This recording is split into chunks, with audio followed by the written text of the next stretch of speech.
मैं धीरे से अपना हाथ खिसकाते हुए नीचे ले गई। तभी मुझे एक बहुत जोर का झटका लगा। अब विजय बिल्कुल भी बच्चा नहीं रहा। मेरी आंखें फटी की फटी रह गईं। वह अब बड़ा मर्द बन चुका था। थोड़ी देर के बाद मैंने अपना हाथ पीछे हटा दो, या मुझे लगा था कि कहीं विजय जाग गया तो वह मेरे बारे में क्या सोचेगा। तभी विजय बोला, प्लीज रानी, अपना हाथ ऐसे ही फेरती रहो, मुझे बहुत अच्छा महसूस हो रहा है। विजय मेरे अंकल का लड़का है, जो लगभग मेरी ही उम्र का है। मेरा नाम रानी है। मैं 20 साल की बेहद खूबसूरत लड़की हूँ। उन दिनों विजय गर्मी की छुट्टियों में हमारे घर घूमने आया था। छत पर 2 कमरे हैं, जिसमें एक मेरा कमरा है और मम्मी पापा का कमरा नीचे है। ए विजय कुछ दिनों के लिए हमारे घर आया था, तो छत पर दूसरा कमरा विजय को दिया गया था। एक रात जब मुझे नींद नहीं आ रही थी तो मैं विजय के कमरे में गई और उसको सोता हुआ देखकर उसके साथ शरारत करने लगी।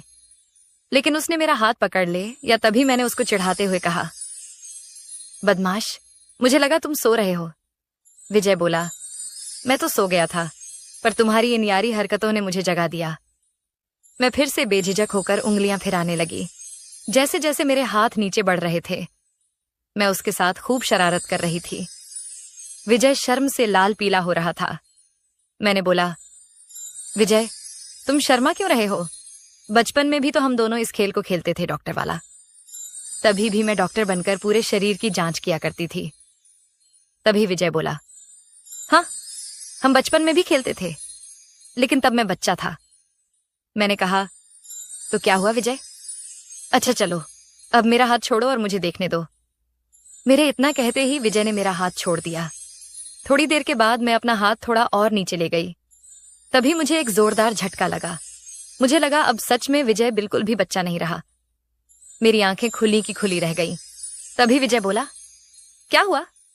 मैंने कहा, विजय तुम तो अभी बिल्कुल भी बच्चे नहीं रहे, तुम तो बहुत बड़े हो गए हो। मैंने तो सपने में भी नहीं सोचा था कि तुम इतने बड़े हो गए हो।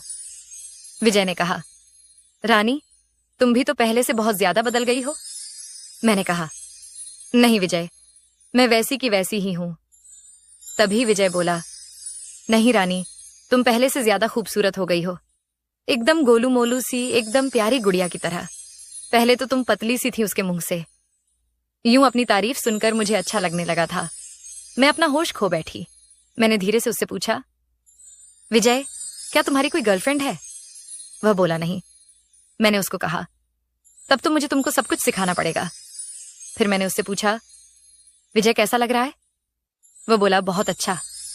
फिर मैंने उसको पूछा, क्या आगे भी कुछ करना है? विजय का चेहरा बिल्कुल लाल हो गया था और वह बिल्कुल ही खामोश हो गया था। फिर मैंने उसके बालों पर अपना हाथ फेरने लगी। एक बार फिर मैंने धीरे से उसको पूछा। इस बार विजय बोला, रानी मुझे कुछ नहीं आता है। मैंने कहा, कोई बात नहीं विजय, मैं धीरे धीरे तुम्हें सब कुछ सिखा दूंगी। उसको बहुत शर्म आ रही थी। विजय मुझे अच्छे से देखकर बोला, अरे रानी तुम तो बला की खूबसूरत हो। कई दिनों से मैंने किसी से प्यार नहीं किया था। विजय ने अब कुछ देर के बाद शर्त माना छोड़ दिया। वह बोला, तुम्हारी चिड़िया तो एकदम हीरोइनों की तरह है। मेरी होश जाने लगी थी। अब मैदान में क्रिकेट शुरू हो चुका था। मैंने कहा, विजय ये टाइम पास छोड़ो और जो भी करना है शिद्दत से करो। मेरे इतना कहते ही उसको थोड़ी झिझक महसूस हुई।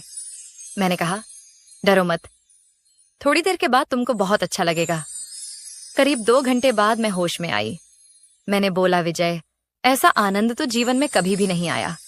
तुम सच में बहुत अच्छे हो और जो भी लड़क तुम्हारे साथ शादी करेगी वह बहुत खुश रहेगी। तभी विजय बोला, मैं भी आज बहुत खुश हूं। मैंने तो कभी सपने में भी इसके बारे में नहीं सोचा था। मैंने उसको गले लगाते हुए कहा, सचमत तुमने मुझे बहुत अच्छा महसूस कराया है। इसे मैं कभी भी नहीं भूल पाऊंगी। 16 दिनों तक विजय मेरे घर पर रुका था। 16 दिनों तक हम दोनों ने खूब एंजॉय किया।